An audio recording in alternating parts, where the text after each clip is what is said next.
Goeiemôre. Hoe gaan dit vanoggend? Dis nou so lekker om julle almal te sien. So op die onderwerp van die kinders. Terwyl hulle nou terug gaan na hulle stoele toe. Ek is so bly om te sien, hulle sit ook so af en toe in die kerk.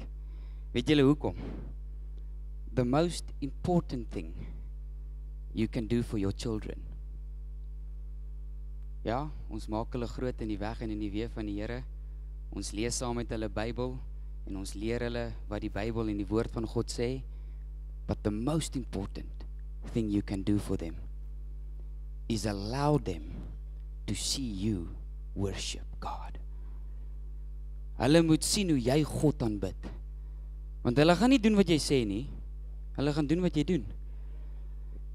Anyways, voordat ons nou te ernstig raak, te vinnig, want ek gaan redelik ernstig raak. Julle weet hoe ek bedien. Wel, julle het ook duidelik vergeet hoe ek bedien. Want hoe moet ek nou in hierdie klein blok bly? Ek sal van die stage afval. Jene. Ek like dit om rond te beweeg. Hou my gefokus. Jy weet gisterand toe almal nou in Eiserfontein gaan slaap het. En ek het geweet almal het gaan slaap. Want toe finally kon die Here by my uitkom. Toe pla julle hom nou nie meer nie. Toe kon hy nou met my gesels. Eers toe openbaar die Here iets aan my. Ek weet nie regtig hoe om dit vanoggend te bedien nie. So kom ons vat net gou vinnig 'n oomblik.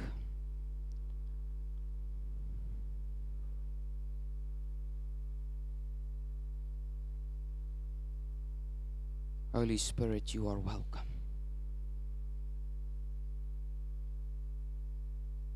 You are so welcome in this place this morning.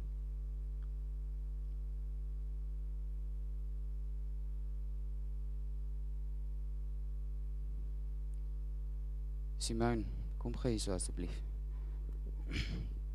Kan ek my, of laat ek hier staan? Ek wil net vandag vir jou bid. Very quick. I'm going to pray and ask God that He will reveal the burden of His kingdom to you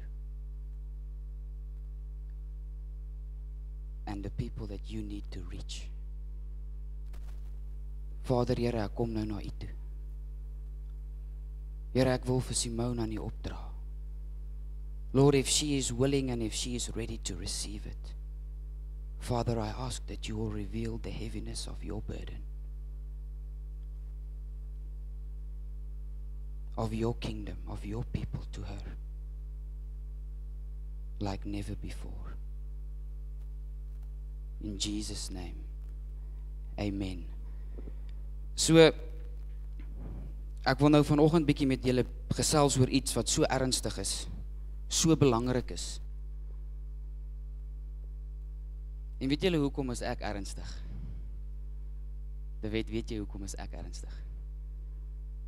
Want God is ernstig oor my en jou. So ernstig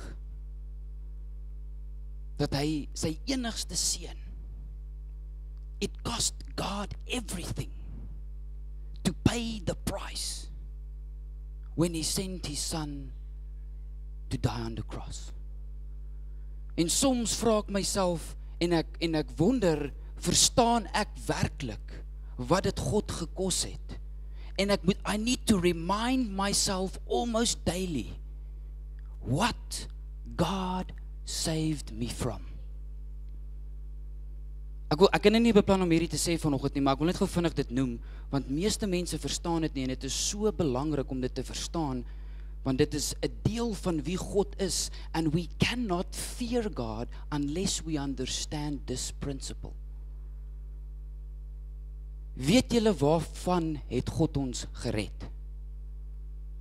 Ja, hy het ons gered van onsself, hy het ons gered van ons sonde, ons swakheid, our insecurities, our rejection. God saved us from all of those things. But you know what He also saved us from? He saved us from Himself. He saved us from the outpouring of His wrath that all of us would have deserved if He did not pour it out on His Son. He saved us from himself for himself. Weet julle wat's baie wat soveel mense al vir my gesê het, hulle sê vir my, as ek hulle vra of hulle wil hemel toe gaan of hel toe gaan, dan obviously, jy weet, niemand gaan nou sê hel toe gaan nie, nee, ek hoop nie so nie, maar dan sê hulle vir my, hulle wil hemel toe gaan, en dan as ek hulle vra hoekom, dan sê hulle vir my, ek wil hemel toe gaan, want God is daar, en ek wil nie hel toe gaan nie, want God is nie daar nie. Wrong. God is omnipresent. Why would he be absent from a place that he created? You know why heaven is so wonderful, or going to be so wonderful? It's because God is there in the fullness of his love, his grace, his mercy, his splendor, his wonder, his beauty. And hell is so devastating because he is there in the fullness of his wrath. Dit gee 'n bietjie 'n ander perspektief van wie God is dit nie? En dit is so belangrik om dit te verstaan. So, kom ons begin, dat ek nou nie vashak op iets waar ek nie moet vashak nie. So 'n paar maande terug openbaar die Here aan my hierdie woord. Ek wil julle gou vinnig 'n vraag vra. Wie van julle glo ons is in die laaste dae? Jy hoef nie saam met my te stem nie. Okay, ek glo dit. You don't need to agree with me. Want die woord van God sê, niemand gaan die dag of die uur kan bepaal wanneer hy kom nie, maar ons sal kan sien wanneer die dag nader kom. Isn't it so? En dan sê die woord van God ook, dat ons kan die dag van God, the second coming of Jesus Christ, we can advance that day. Ek en jy. Weet julle wat beteken dit? Dit beteken die dag van die Here wanneer hy kom, it is not bound by time, but it is bound by an objective. The day and the hour of the Lord will be when the work on the earth is finished. Stem julle saam met my? So met ander woorde, sê gou vinnig vir die persoon langs jou, ek en jy het 'n verantwoordelikheid om te doen dit wat God van ons verwag. En niemand word uitgesluit nie.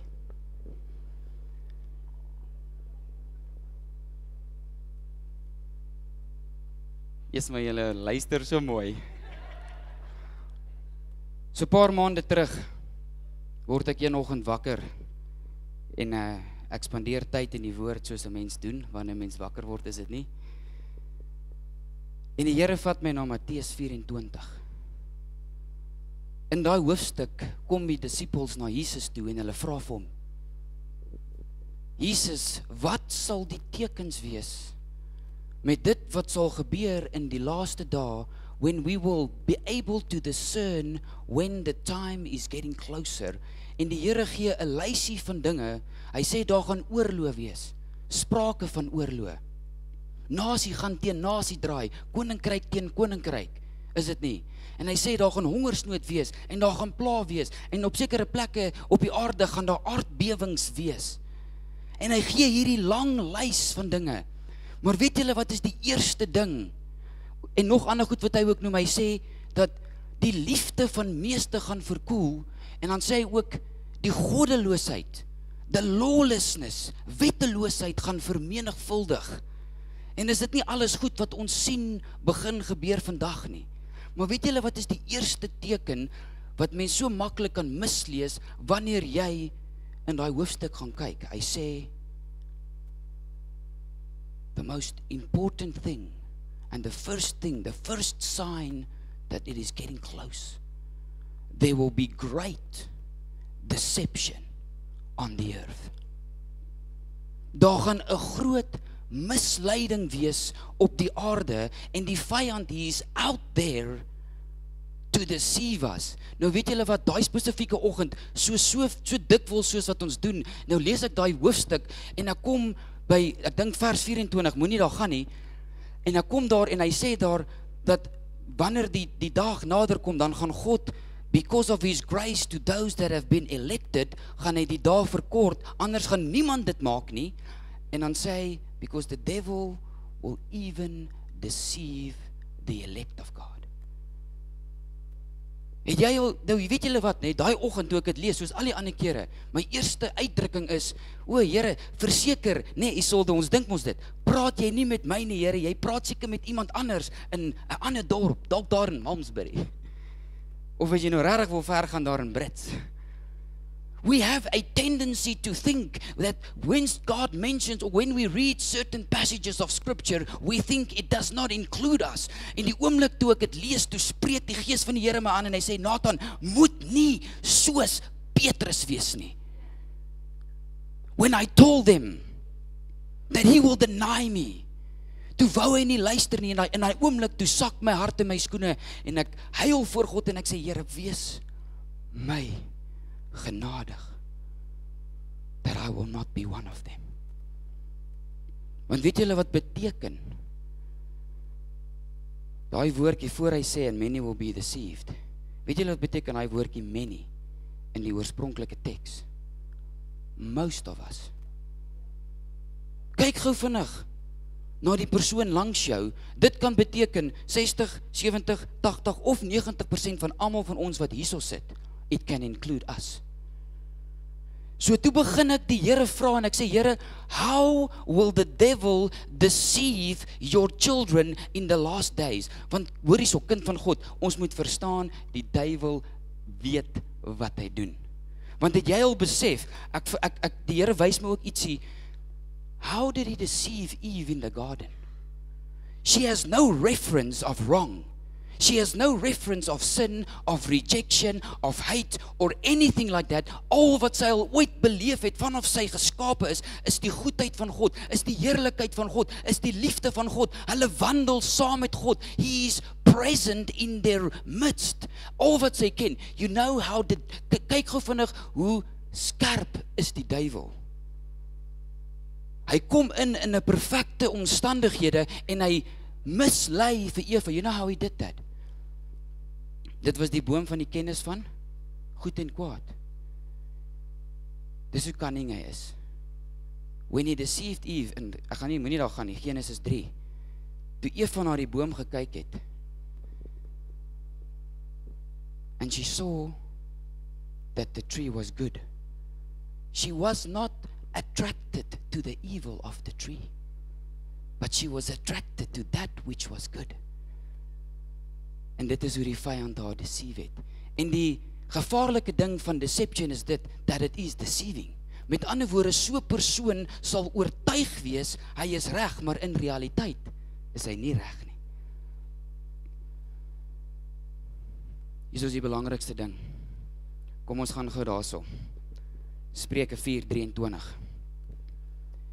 And this is why it is so important that we will not be someone that might be deceived in this day and age. Het ons werk die projektors? Proverbs 4:23. Is julle nog met my? Is my tyd amper verby?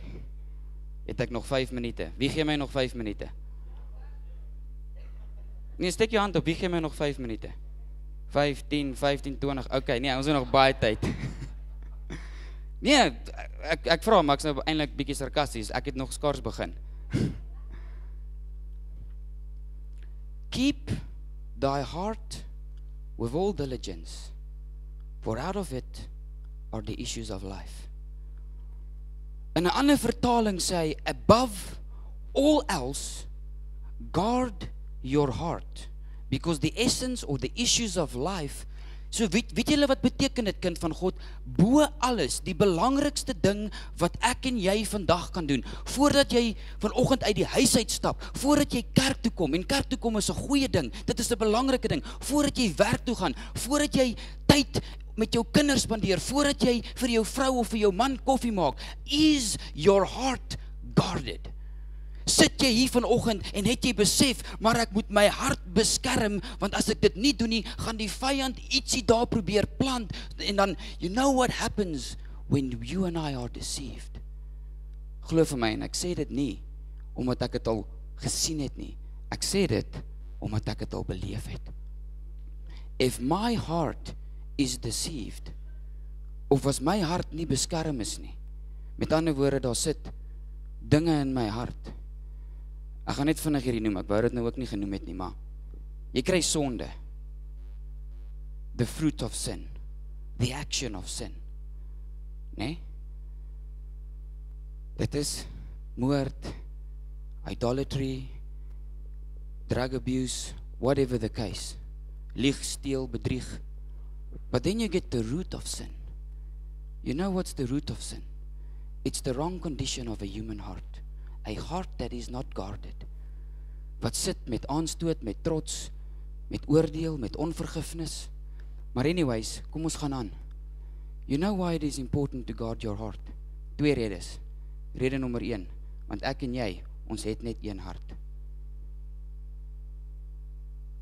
En soos hy sê in Lukas 6, waarvan die hart van vol is, loop die mond van oor.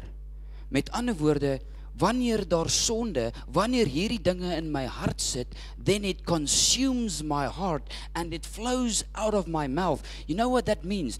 Die hart wat jou man of jou vrou dan kry, is 'n vrot hart. Die hart wat jou kinders kry, is 'n vrot hart. Die hart wat jou werkskollegas kry, is 'n vrot hart. Die hart, en die ergste van alles, the heart that you present to your Father in heaven is one of offense, of unforgiveness, of pride, whatever the case might be. Dis die eerste rede hoekom dit so belangrik is. Bo alles. En die tweede rede is dit. A heart not guarded, skryf hierdie neer, becomes a hand unused. 'n Hart wat nie bewaar word nie, word 'n hand wat nie gebruik kan word nie. And it also becomes lips that sow destruction. God kan nie, want hoor gou hierso mooi, hoor hierdie mooi van my kind van God. Skryf hierdie ding ook neer. Uiters belangrik. Wanneer God met jou 'n ontmoeting gaan hê, so nou, gaan God jou nie ontmoet in jou omstandighede eerste nie. God will always meet you in your heart first. And if he does not have access to your heart, he also has no authority on your circumstances. Hoor mooi wat ek sê, want wat vir God belangrik is jou hartstoestand. Dit is een van die 2 dinge wat die wil van God insluit vir my en jou lewe. Wie van julle weet wat is die wil van God? Julle moet weet, ek het julle al gesê, as julle nie nou kan onthou nie, dan kom ek nie weer terug nie, want dan mors ek my tyd. Nee, ek maak 'n joke, but let me quickly say it again. There is a big difference between the will of God for your life and the calling of God upon your life. The will of God is 2 things and it will always remain these 2 things, maar die roeping van God oor jou lewe kan verander. Want die roeping van God, you are not called to do something, you are called to reach someone. And your calling in that moment is determined or valued or, hoe kan ek dit sê, bepaal deur die las van die mense in jou lewe. So met ander woorde, jou roeping is afhanklik van mense. Is dit nie? Dis hoekom dit so belangrik is. You separate yourself from people, congratulations, you have no purpose. Want wat gaan jy doen? Gaan jy oor jouself profeteer? As jy 'n gawe het om die koninkryk te finansier, gaan jy die geld van hierdie sak uithol en dan sit jy dit in 'n ander sak. Gaan jy net vir jouself bid vir genesing? Gaan jy net daar wees vir jouself? No. Maar anyways, kom ons gaan nie daar nie. Maybe we'll get there in the end. But the will of God is 2 things and 2 things only. And it will always remain these 2 things. It's intimacy with God, and it's the condition of your heart. Because if the condition of your heart is not whole, your intimacy is not sincere. Want God gaan jou nêrens anders ontmoet as hy jou nie kan ontmoet in jou hart nie. En weet julle hoe lyk elke persoon se altaar in sy lewe? Isolde. Ons altaar lyk anders, maar eintlik dieselfde. God will require of you to give any and everything that comes between you and him and your heart. God doesn't need my money. God doesn't want my money unless my money comes between me and him. If my wife, which I don't have by the way, comes between me and God, God will require of me to put it on the altar. Dit is hoekom hy vir Abraham gesê het, sit vir Isak op die altaar, want God het geweet, die enigste ding wat tussen my en Abraham kon kom, is Isak.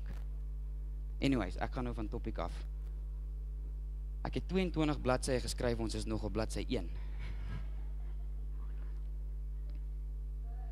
No, I'm just kidding. Hier is 'n opsomming, daar's net 3 van hulle oor.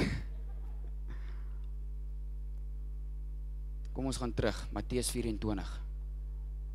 Ek vra vir die Here, Here, since the devil is so cunning, how will you deceive the people, or how will he deceive your people in the last days? En die Here wys vir my, in dieselfde teks is die antwoord. Kom ons gaan na Matteus 24 vers 10. Hierdie is so belangrik. Toe die Here dit vir my wys, toe voel dit vir my asof ek iets besef en verstaan wat ek nog nooit verstaan het nie. And then shall many be offended, and they shall betray one another and shall hate one another. Kan ek vra dat ons dalk na die New King James toe gaan? Net nou kom die mense in die gemeente agter, ek kan nie regtig mooi lees nie.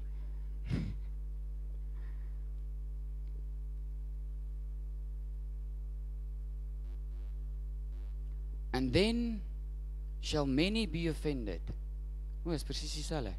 Yes, maar my Bybel sê dit anders. Hy sê, and many shall be offended, and they will betray one another and hate one another. Maar is okay, kan ons dan gou gaan na vers 11 toe.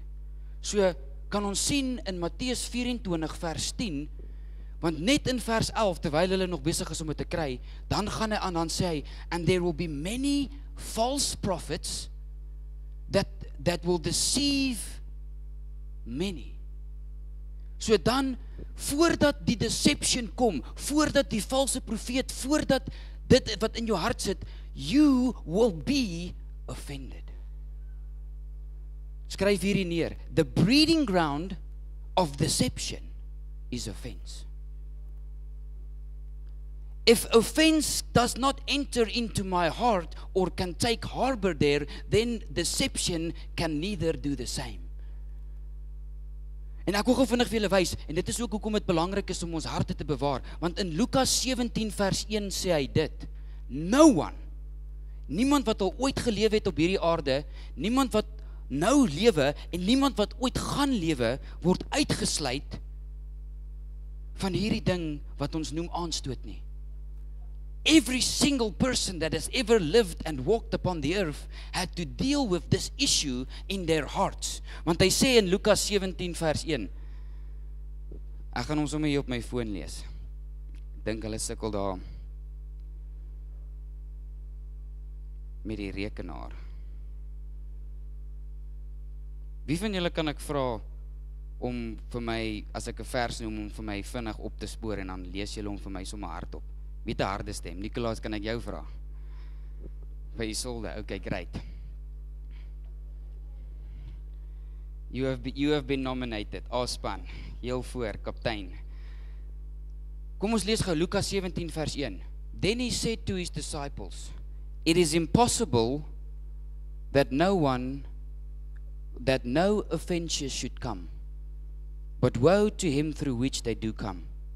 So kan ons sien, kind van God, dat dit is onmoontlik, dit is onvermydelik, dat aanstoot na my en jou rigting toe gaan kom.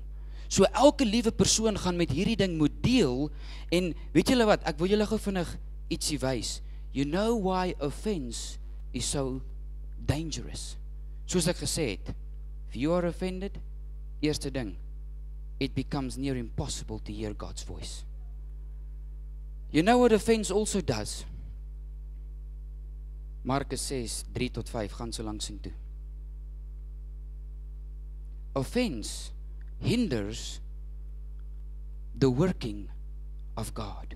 The supernatural working of God.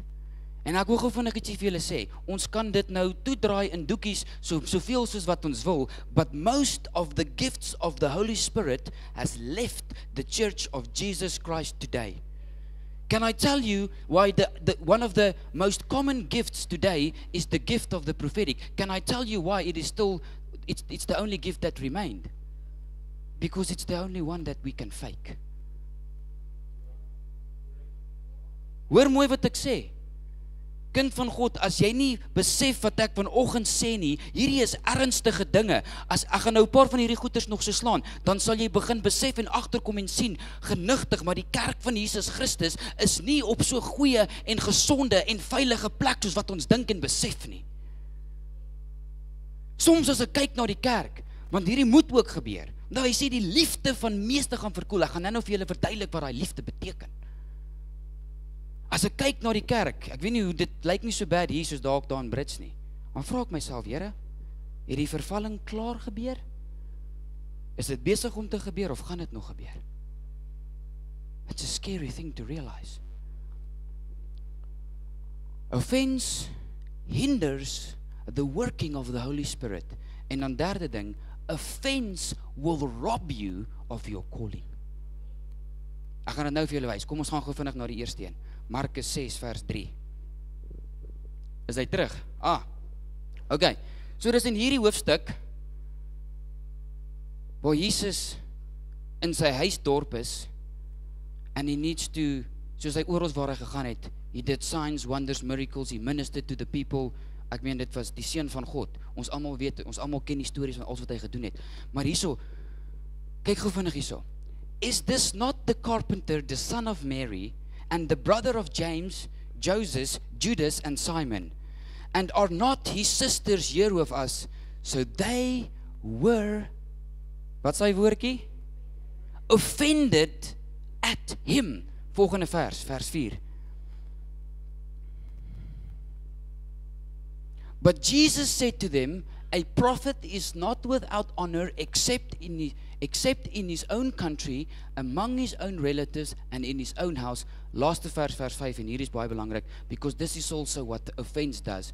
If there is good fruit in our heart, it produces good fruit, or a good seed in our heart, it produces good fruit. If there is bad fruit, you know what offense produces. Now he could do no mighty work there, except that he laid his hands on a few sick people and healed them. Laaste in vers 6, as ek het, sorry, ek sien ek het hom nie ingesit vir julle nie, dis my skuld. And he marveled because of their unbelief. Offense will cultivate unbelief in your own life. You will begin to doubt whether or not God genuinely exists. Hoor mooi wat ek sê. Wie van julle het al so gevoel? Kan ek met julle eerlik wees vanoggend? Ek het laas jaar so gevoel. Because there was a time, ek gaan deur 'n intense seisoen. Ek en Gerard praat nou net so 'n bietjie daaroor. Eers die dinge gaan net as ek sien dan kaas en betaal ek. Dan breek die ding, dan daai ding, dan die ding, dan eers en dit gaan net een ding na die ander.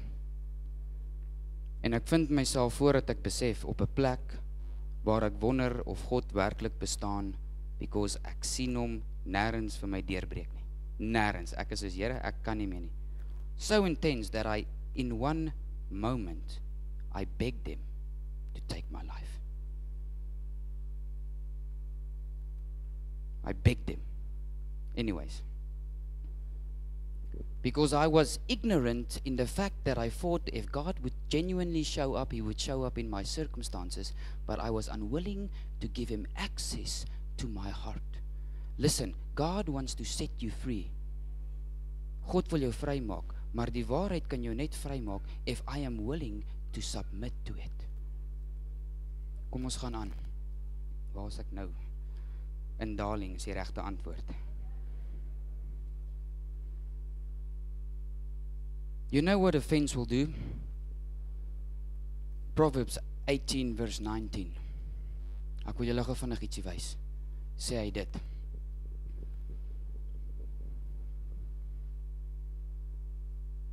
Hoe laat moet ek maak ons klaar? 1 uur. Is julle nog met my? Okay, ek gaan nou bietjie probeer spoed vang. Ek het so 'n paar dinge gesê wat ek nou nie beplan het nie, maar kom ons vang spoed. Proverbs 18 verse 19. A brother offended is harder to win than a strong city, and the contentions are like the bars of a castle. Nou, in die konteks en in die tyd toe hierdie boek geskryf het, wie het hierdie boek geskryf? Dit was koning Salomo, né? So what is it that made a city strong in those days? Want 'n stad was nie, it was not considered strong if the city did not have very strong or good walls or defenses.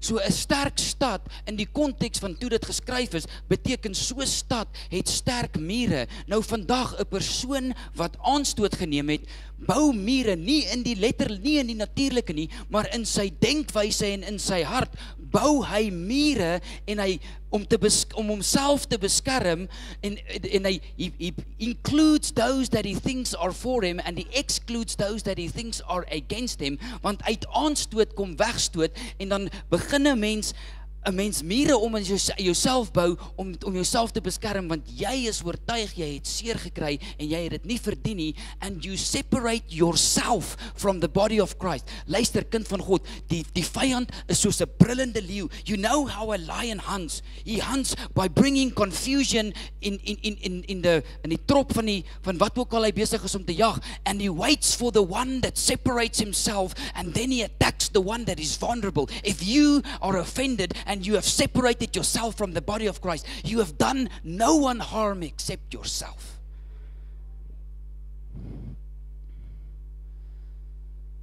En dan sê hy, an offended person cannot dit onderskei, kan nie sy eie vyand discern nie. Want hy sê in 2 Korintiërs 10 vers 3 tot 5 sê hy dit. Ons wapens is nie teen vlees en bloed nie. And we think because we perceive that it is people that have come against us, it is people that have wronged us. Nou, ek wil julle gou vinnig ietsie sê. Did you know, hier is belangrik, ek het dit amper vergeet. Voor ons daar gaan, 1 Petrus 2, 7 tot 9. I want to show you what's the root of offense. Jo, amper vergeet ek een van die belangrikste dinge. Dankie Here. 1 Petrus 2, 7 tot 9. You want to know what the root of offense is? Ons gaan dit nou lees. Dan ek vra julle terwyl ons dit lees, gee my ook jou interpretasie, want as ek dit reg verstaan, hoor gou wat hy sê. Therefore, to you who believe, is dit nie ek en jy nie. He is precious, but to those who are disobedient, the stone which the builders rejected has become the chief cornerstone. Volgende vers. And a stone of stumbling and a rock of offense. They stumble, being disobedient to the word to which they also were appointed. So met ander woorde, as ek hierdie hoof of hierdie verse reg interpreteer, the root of offense is my own disobedience towards God's word. Gee 'n voorbeeld. Iemand wat dit vasgemaak het in sy hart, hy saai, want God verwag dit van hom. Gee nie om wat van die verhoog af gesê word nie, nothing will offend him when it's time to give. Maar die mense, moenie my verkeerd verstaan nie, ek weet, dit is gevaarlik in sekere kerke daar buite, moenie vir elke persoon luister nie, moenie vir 'n oue $1000 gee, as hy vir jou sê, dan gaan die Here jou genees nie. So ons moet versigtig wees vir van die mense, maar as iemand net die woord van God oopbreek, en hy praat oor finansies, en hy sê vir jou, dit is God wat van jou verwag, if that offends you, it's because you are disobedient, and you have made up your mind to not so, regardless of what he's going to say. The root of offense is my own disobedience. Kom ons gaan terug dan. Sorry, daai was eintlik veronderstel om meer in die begin te wees. Maar kom ons gaan gou terug. 'n Sterk stad. A person cannot discern his own enemy. 2 Korintiërs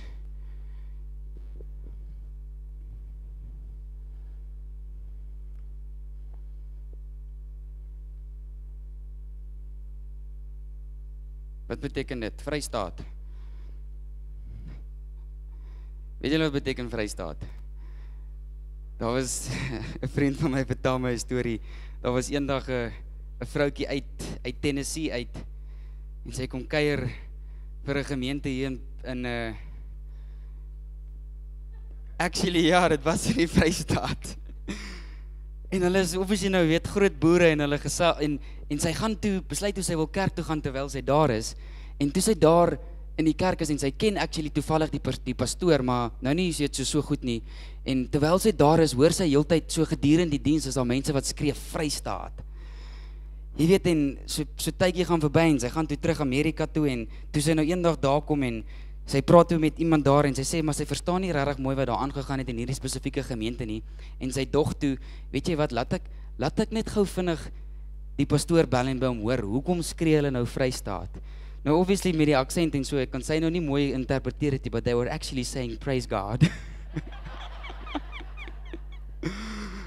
En sy ook op 'n tyd, sy het sy daar gestaan in die tweede Sondag en die derde Sondag elke nou en dan staan sy ook daar en sy sê soos Vrystaat.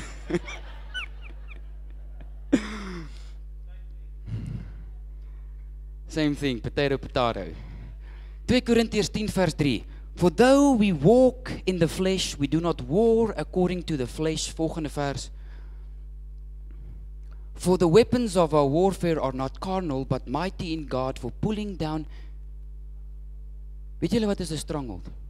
Dit is 'n muur van aanstoot wat ek en jy gebou het. For the pulling down of strongholds, volgende vers. Casting down arguments, het jy al gehoor hoe argumenteer 'n persoon wat aanstoot in sy hart het?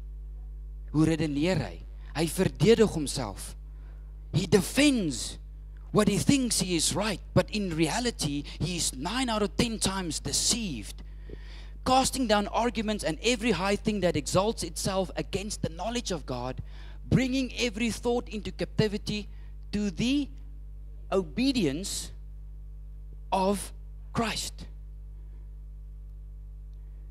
Weet julle wat sê hy daar, casting down against the knowledge of God? Kan ek dit in Afrikaans sê hy, dit is teenstrydig teen die kennis van God. Weet julle hoe? Kan I show you teenstrydig hoe? Ek weet ek gaan deur baie verse vanoggend, maar ons is mos hier om die woord van God oop te breek, is dit nie? Spreuke 18 vers 1. Proverbs 18 verse 1. It exalts itself against the knowledge of God in this way. Ek wil dit gou vinnig vir julle wys. Proverbs 18 verse 1 says this, that a man or a person that has separated himself seeks his own. A man who isolates himself seeks his own desire and rages against all wise judgment. You know how it exalts itself against the knowledge of God? Soos ek nou verduidelik het, you get the action or the fruit of sin, then you get the root of sin, and to take it a step further, you get the nature of sin. You know what's the nature of God? The nature of God is selflessness. And the opposite of that is the nature of sin. The nature of sin is selfishness. And such a man seeks his own desire. En hoor gou hierso mooi kind van God, this is how the deception will look in the last days. Such a man will be convinced that he is serving the Lord, but in reality he is serving his own flesh. He is serving himself. Daar waar hy sê in Matteus 24 waar hy sê, and lawlessness, wetteloosheid sal meer en vermenigvuldig. Lawlessness will abound. You know what that word lawlessness means in Greek? Is dit nou hy? It means ammonia. You know what that means? You have become a law unto yourself. In other words, you are serving yourself, you are seeking your own selfish desire.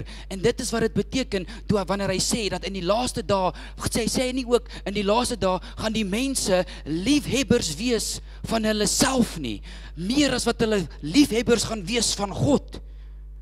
En dit is wat ons sien vandag in die wêreld daar buite. Jy weet, dis nou 'n baie stupid voorbeeld, maar hierdie selfie ding. you can see how the world has fallen in love with themselves. En die scary, die skrikwekkende ding is, I don't really see a difference in the church. I can see the nature of sin so present, hy skyn so deur in soveel harte van mense, my eie hart ingesluit, dan kan ek sien, but we are selfish. To go drinking is selfish. To watch pornography is selfish. To kill someone is selfish. En so 'n persoon se hartpostuur sal nooit wees wat die hartpostuur van God is nie. God is selfless and his heart's posture is always to give, to give, to give. But such a person that is offended, that has become a strong city, his heart's posture is always to protect, and to protect.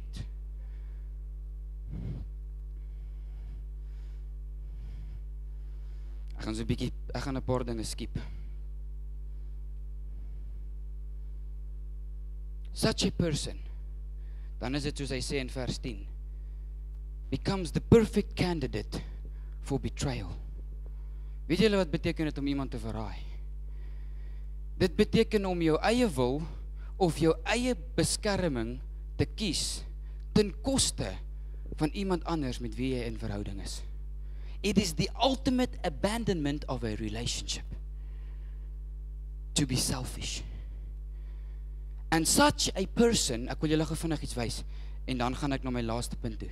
Such a person, if offense left untreated leads to betrayal, that leads to, wat sê hy in vers 10, Matteus 24, leads to hatred. And they will hate, betray one another, and they will hate. Ek wil julle gou vinnig ietsie wys. You know, weet julle wat is 'n fout wat ons baie keer maak as kinders van God? We connect hatred with strong emotion. Woede, aggressie, anger, kwaad. Betrayal will lead to hatred. Ek wil julle gou vinnig ietsie wys. Yes, hierdie is baie powerful. 2 Samuel 13 vers 22. Ek is amper klaar julle. Nog so 15-20 minute. Wag, die diens begin 9 uur, nê? Ons is nog nie eens 'n uur en 'n half in nie. So dis net ek wat, julle is almal nog rustig, nê? Ek meen as ons nou moet klaarmaak, dan gaan julle nog 'n uur en 'n half moet wag vir die kos om warm gemaak te word. Net aan die Ilse. 2 Samuel 13 vers 22. But the king said to Absalom, "No, my son." And Absalom, ek wil nou net sê, ek dink dit is nie die koning wat dit gesê het nie, dit was hy self. Kyk gou vinnig mooi na hierdie. And Absalom, ek wil julle wys wat haat werklik is. Want ons dink, nee, ek haat vir Nicolaas, want ek het hierdie aggressie en alles wat hy doen frustreer my en ek het hierdie irritasie. I've got this anger, ek het hierdie woede in my. No, you know what hate means. Let me show you. And Absalom spoke to his brother Amnon, neither good nor bad. For Absalom hated Amnon.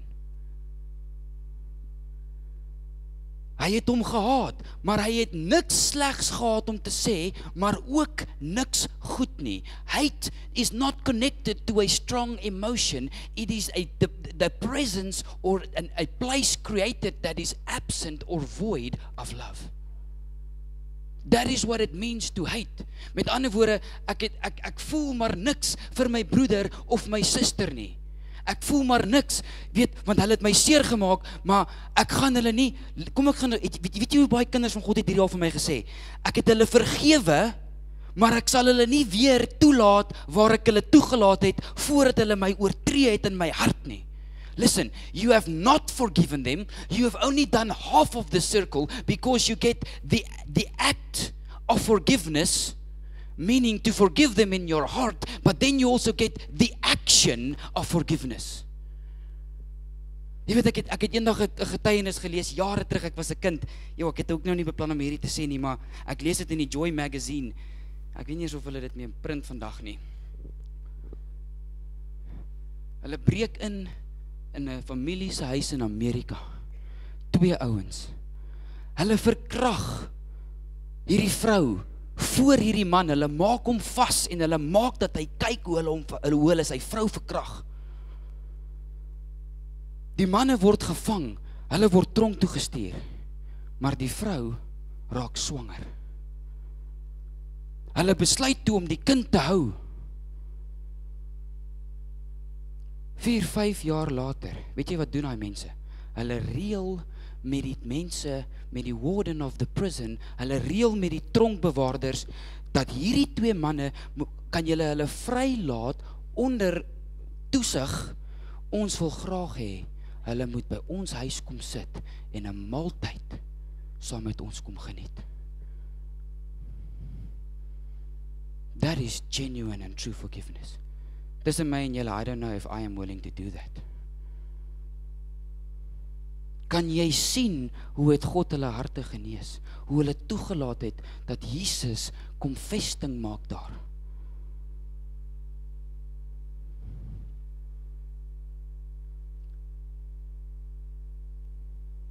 There is no greater love than when a brother lays down his life. Luister, kind van God. Ek wil julle gou vinnig ietsie sê. Ek weet, I know how much it hurts when someone offends you. Glo vir my. Ek het groot geword in die kerk. Ek was in die bediening gewees vanaf ek so klein is. They rarely, amper nooit, so seldom het hulle my regverdig hanteer. Tot vandag toe nog. Dit was net in hierdie Desember, toe bel iemand my die aand voor Kersfees, en hulle sê vir my, wat iemand vir wie ek lief is, en met die beste van my vermoë, voel dit vir my of ek alles vir hulle gee, om hulle te disipel, om daar te wees vir hulle, om hulle las saam met hulle te dra, om hulle op te rig in hulle roeping wat God vir hulle verwag. En dan hoor ek, dan bel ander mense my, en hulle sê vir my, wat hulle van my sê agter my rug, dat ek uitbars in trane en ek sê, Here, ek kan nie meer, I don't want to help your people anymore. Kom ek gee julle gou 'n voorbeeld, daar's 'n ander ou ook, heeltemal unrelated, met hierdie geval van Desember. Hy is in ons kerk vir 3,5 jaar, ek is elke liewe week is ek by hom, maak ek tyd om by hom uit te kom, disipel ek hom, help ek hom in sy roeping, hy wil hierdie ding begin het, en ek gee hom resources uit die kerk uit, en I'm there for him. Ek vind uit in Januarie, dat hy 4-5 maande terug voor dit, uit die kerk uit is, and he did not even have the decency, not as his pastor, but as his friend, to inform me that he is leaving the church. En weet julle wat is die skrikwekkendste ding? 2-3 maande na dit, in Maart, April, toe bel hy my, toe kom bly hy vir 7-8 maande in my huis, want sy vrou is besig om op hom te verneek, en wil hom uit die huis uitskop. Maar toe moet hy in my huis kom bly, maar hy sit in 'n ander kerk. En ek het alles vir hom gegee. Listen, God is not so concerned about your or my happiness, but He is very, very concerned about our holiness. I know it hurts. Ek weet dit is nie regverdig nie. Almal van ons het al deur dit gegaan. But do you know how much it hurts the heart of the Father if I am not willing to allow, luister, jy moet toelaat, ek en jy moet toelaat dat God in ons harte kan kom werk, want dit is die enigste en die eerste plek waar God 'n ontmoeting met jou wil hê. En moet dit nie doen omdat hulle dit verdien nie. Moet dit ook nie doen wanneer hulle jou eers verskoning vra nie. Doen dit want jy verdien dit. You deserve to be set free. You deserve to, when you enter God's presence, to not carry or present to Him a heart that is carrying offense. That is what it means to enter His presence with boldness. To enter with a heart that is guarded.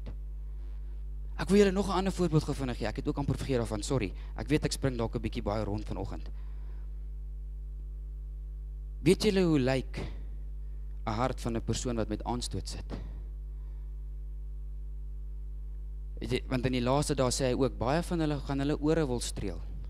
Weet jy hoe lyk 'n gestreelde oor? 'n Oor wat nie meer tug kan hanteer nie.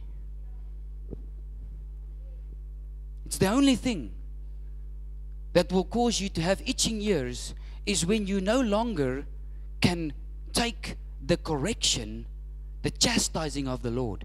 Iewers in hierdie jaar kom die Here na my toe en hy vra my hierdie vraag eers, maar ek kan hoor in die stemtoon van die Here, dit is 'n trick question, maar hy vra vir my, Nathan, wanneer is die laaste keer wanneer jy getugtig was, of deur my woord of deur my liggaam?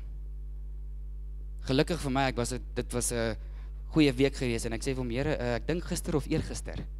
You know what he said to me? That is good. Because if you haven't been corrected recently, you know what that means? It says one of two things. It says either you can't hear God because He chastised those whom He loves, or the other thing that it says is that you are perfect and in no need of correction. Hoor mooi wat ek sê. Nou vra ek jou kind van God, wanneer laas was jy getugtig deur die woord van God, deur die gees van God, deur iemand wat jou leier is, wat bo jou aangestel is? And listen, soos ek ook nou gesê het, wanneer dit kom, the truth will only set us free when we are willing to submit to it. You know when submission kicks in? As ek en Gerard, want ons is nog ons baie dieselfde, né? Ons is altyd ewe handsome, ewe slim, en die lys gaan aan. Jy weet, dis nie die lys in Matteus 24 nie, maar dis die lys in Nathan 24. Dis 'n lang lys. If we are working together, en hy gee my 'n voorstel, sê kom ons doen hierdie ding so, en ek dink by myself, jene, maar dit was nou wys, kom ons doen dit. I have not submitted to him, I have agreed with him.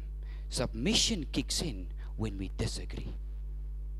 Skryf dit neer, is baie belangrik. Submission to the word of God kicks in when it is not easy, when you do not agree with it, when you do not want to allow it, but God will show up regardless of the way that you feel. En hy gaan van jou verwag, Isabella, dat as 'n maatjie jou by die skool seer gemaak het, gaan die Here van jou sê, maar Isabella, ek wil hê jy moet hom of haar vergewe. Dan gaan jy vir die Here sê, Here, maar ek wil nie, Here, dis nie lekker nie. Maar weet jy wat moet jy ook doen, Isabella? Dan sê jy, maar Jesus, Heilige Gees, help my, want ek weet jy gaan nie hierdie ding laat gaan totdat ek dit nie laat gaan nie.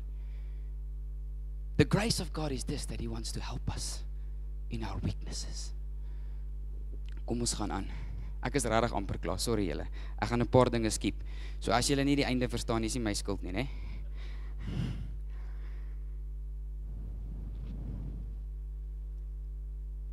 En die liefde van meeste gaan verkoel, sê hy ook in Matteus 24.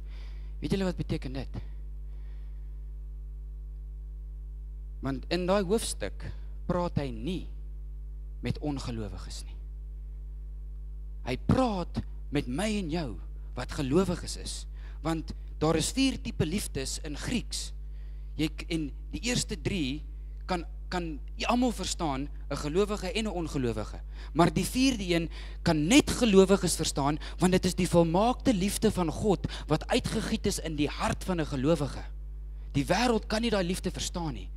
And in the text, he's not talking about eros, storge, or phileo kind of love. He's talking about the agape, the perfect love of God that has been poured out in our hearts. Luister, kind van God, as die liefde van God in jou hart jou nie iets kos nie, dan is dit ook nie eg nie.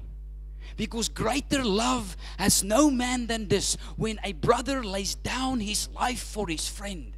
Die grootste openbaring van die liefde van God in my en jou lewens, en die grootste ding om te bepaal dat ek en jy nie deceived is nie, is wanneer ons gewillig is om ons lewens neer te lê vir die ander mense wat saam met ons die pad stap. If you are no longer willing to do that, I am sorry and I am sad to say this, but I love you too much to withhold truth from you. You are probably, most definitely deceived. If you feel nothing for your brother. Want ons is oortuig, ons dink, okay, nee, ek is alright. Ek gaan niks sleg sê nie, maar ek gaan ook nie die extra myl stap nie. Ek is nie bereid om my lewe neer te lê vir hom nie. Then you have no revelation of the love of God, or you have grown cold of that love. Ek wil julle gou Ek wil julle die sleutel gee. Ek gaan 'n paar dinge skiep. Is nie belangrik nie. 2 dinge. Die sleutel om met aanstoot te how to deal with offense. En hoe om jou hart te bewaar teen dit. Eerste ding is dit. Ons het 'n geneiging in die kerk om sonde te kategoriseer. Nee, Margo, is dit nie? Ons dink, en dit is baie duidelik, jy kan dit sien in enige persoon se oordeel. Jy geweet, Margo, net vir my en jou, die res, dis nou maar net tussen my. Het jy geweet, jy kan nie oordeel van trots skei nie. If you judge someone, you are revealing your own pride. Because you will not judge someone that you think is better than you. You only judge those that you think are worse or less than you. Anyways,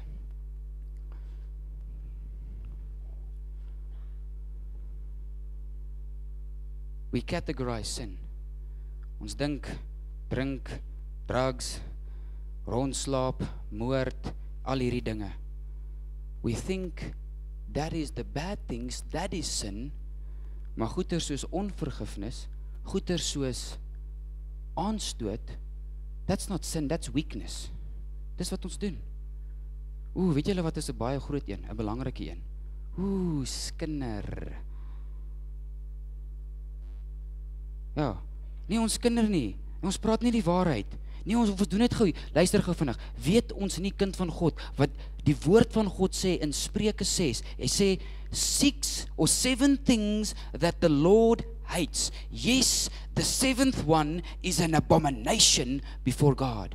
En dan noem maar die eerste 6 goed. Het jy geweet, ek dink die 3de of die 4de een is moord. En weet julle wat is die 7de een? Which is an abomination to him. To sow discord amongst the brethren. Maybe if you and I were to deal as aggressively as we deal with murder, the same way we would deal with offense, then maybe you and I would be set free. If I deal as aggressively as I deal with my pornography addiction, the same way as I would with my unforgiveness, then maybe I would be set free from it. Maar anyways, hier is ons die sleutel. Hier het die Here gisteraand vir my gewys. Nou dis so vars, I don't know hoe om hierdie ding nou mooi te verduidelik en te package nie. Maar kom ons gaan daarso. Ek wil gou vinnig vir julle dit wys.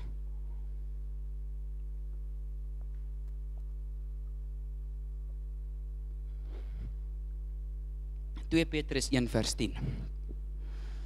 Dis die laaste, tweede, derde laaste skrif. Maar dis my einde. I'm closing off. 2 Peter 1 verse 10. Therefore, brethren, be even more diligent to make your call and election sure. For if you do these things, you will maybe not, or occasionally not, you will never stumble. When we read in the beginning of this sermon this morning, we read in 1 Peter that Jesus becomes the stone of stumbling. Isn't that so? So then what are the things that we will not stumble over when we have made our calling and election sure? Now listen, child of God, I want to say this quickly to you. Because if it wasn't for this word, I would have told the body of Christ that a calling is man-made. Because nowhere else in the Bible does the word of God talk about your calling. It doesn't. There are instructions, there are things that God require and expect of us, like the Great Commission, but nowhere does He indicate that any of those things is the calling that we are called to do. Can I reveal to you what your calling is? Because I have asked God for years, to reveal to me what this verse means. Because you know why such a person never stumbles? Want hy is doelgerig. Hy is taakgerig. Hy het sy oog op die prys.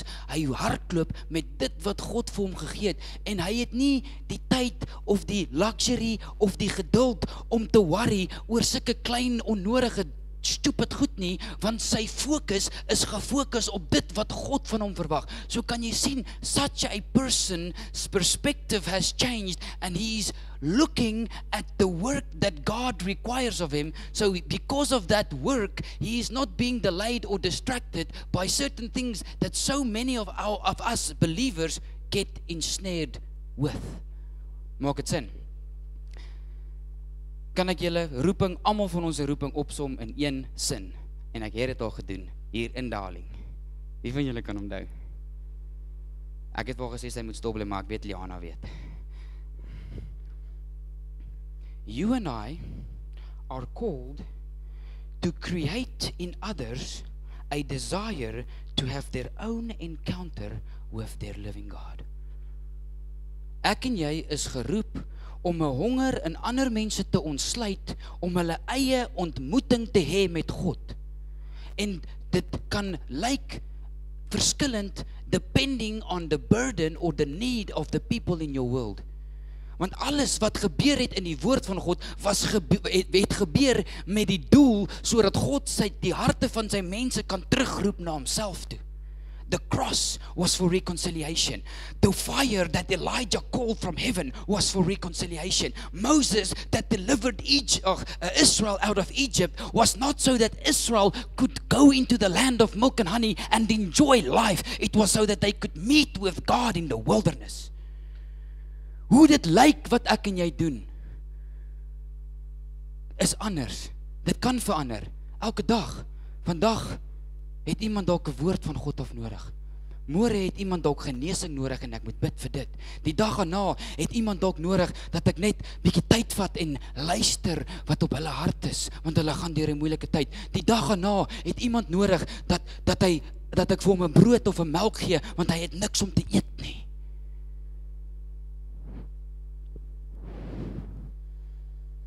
Ek wil julle gevindig iets wys. Weet julle wat se vers praat ook baie van 'n perspective change? You don't need to go there. Matthew 6:33. Seek first the kingdom of God and his righteousness, and all these things will be added. In daai konteks, die goed wat bygevoeg gaan word, is natuurlike dinge. Maar hy praat ook weer eens waar ons perspektief, waar ons fokus, ons doelgerig moet wees. Dis eers by die koninkryk en dit is eers by sy geregtigheid.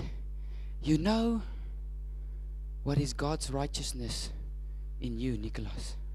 And in me. It is the revealed burden that Christ carries over you.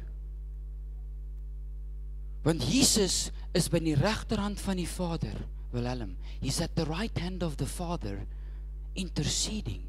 There is a passion, a burden burning in his heart for you to live in righteousness, for you to be set free, for you to have an encounter with the Father. En Jesus is by die regterhand van die Vader en hy tree in, want die las wat hy dra vir my en jou is so groot in sy hart dat dit brand, that he was willing to lay down his life to reveal the agape love of God in his heart. He carried that burden, and when you can understand the burden over yourself, that is the thing that will root the righteousness of Christ in your heart, is the revealed burden that Christ carries over you. And you know what will root you to seek God's kingdom? It is the revealed burden that Christ carries over others. Where is it? Bear ye one another's burden. Galasiërs 6 vers 2 dink ek, of 3 vers 6, een van die twee, maar moenie worry, julle hoef nie daar te gaan nie. 6 vers 2. Bear ye one another's burden, and so fulfill the law of Christ. Weet julle wat beteken dit? Jy laat toe dat ander mense in die liggaam jou help om in geregtigheid te wandel. And then you repay them in kind by helping them live in righteousness. Dit is ons roeping. Dit is die las wat God of wat Jesus van ons dra. Ja, daar's ander laste ook en ons help mekaar. Maar Jesus sê, kom na my toe, hy wat bemoeg is, en ek sal jou rus gee, want my las is lig. You know why the burden of Christ is light? Dit is nie omdat toe jy jou hart vir die Here gegee het, nou is dit so, nou gaan alles sonskyn en rose, en dis lekker in die lewe, en die Here voorsien, en die oomblik toe ek my hart vir die Here gee, toe val alles sonde af, en toe kry ek sommer 'n promosie, en daai een koop vir my 'n kar, dit is so lekker om die Here te dien. No. Did it or did it not get worse? If there is one thing that Jesus promises to us on the earth, is trials and tribulation, persecution. The world will hate us. You know why his burden is light? Currently in the body of Christ it's heavy. But you know why it is light? Because it is not meant to be carried alone. I am called to unlock the righteousness of Christ in my brother, and then he is called to do the same, to keep one another accountable. En ek sluit af met hierdie. Hoor hoe powerful is hierdie. Bear ye one another's burden and so fulfill the law of Christ. That is the law. That is the calling. What God has given us. And it is your and my responsibility to ask God to reveal to us the burden that Christ is so fervently praying over you and I. Laaste vers. Ek sluit af met dit. Nou is 'n goeie tyd om amen te sê. Psalm. This is also why I said in the beginning, offense will rob you of your calling, because it will cause you to not see the burden that Christ has for us. Psalm 119 vers 165. Ek sluit af met hierdie vers en dan gaan Sakkie vir ons bid. Great peace have those who love your law.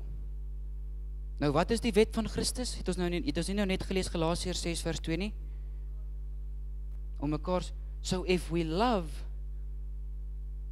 his law, which is to bear one another's burden, and nothing causes them, make your calling and election sure, so that you will not. Can you see what God, luister, kind van God, hierdie is eintlik so 'n belangrike ding. Julle is baie minder opgewonde as wat ek gisterand was. Weet julle hoeveel mense en boeke en kursusse en seminare het ek al bygewoon om te weet waarvoor God my geroep het? En 34 jaar later, toe gee hy dit vir my net so. 'n ander vertaling sê, and nothing will cause them to be offended. If I am willing to allow the love of God to be so passionately burning in my life, firstly for myself, then for God's people, and then lastly for the lost. Ek gaan bietjie oor dit praat volgende week. Ek gaan nie nou te veel daaroor sê nie, né? Maar 'n kind van God wat sy hart nie brand vir mense wat hom nie ken nie, het vergeet waarvan God hom gered het. Anyways, I need to protect my heart, that burning burden of love for others doesn't die. And if it has, I need to go back to God and deal with my own disobedience so that He can remove the root of offense, so that I will no longer stumble and be deceived. Kom ons sluit ons oë.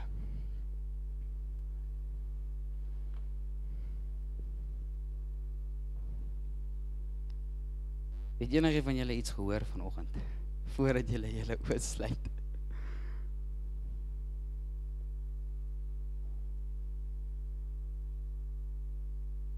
Bo alles wat jy hierdie week doen,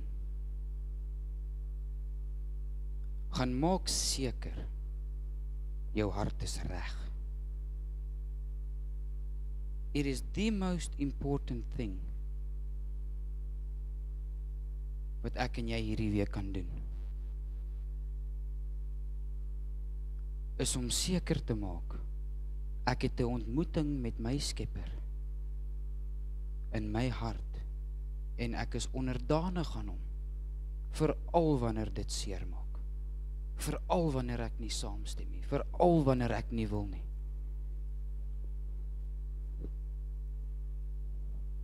So that we as God's body will not be so easily offended that leads to deception. Many are there today. Here, ek kom nou na U toe vanoggend. Here, mag hierdie woord vanoggend sny in my eie hart. Here, want hierdie ding kan 'n mens nie oorwin nie. Jy leer nie, jy skryf nie hierdie les een keer en dan is dit nou verby en jy het hom nou geleer nie. Here, want net wanneer ek baie keer so dikwels dink ek is nou deur en ek het met my aanstoot gedeel teenoor hierdie persoon, teenoor daai persoon, soms teenoor myself of soms teenoor U. Here, dan kom daai persoon en dan wys hy my 'n nuwe diepte van sy goedentierenheid. En dan besef ek, Lord, I am not free. But Father, I want to be a disciple of Jesus Christ. One that is willing to do what you require of me. Here, mag U genade vir my genoeg wees, that I will not be one of those elect that might one day be deceived. Lord, and reveal in my heart the burning burden that you carry over me and over others in my world. In Jesus' name, Amen.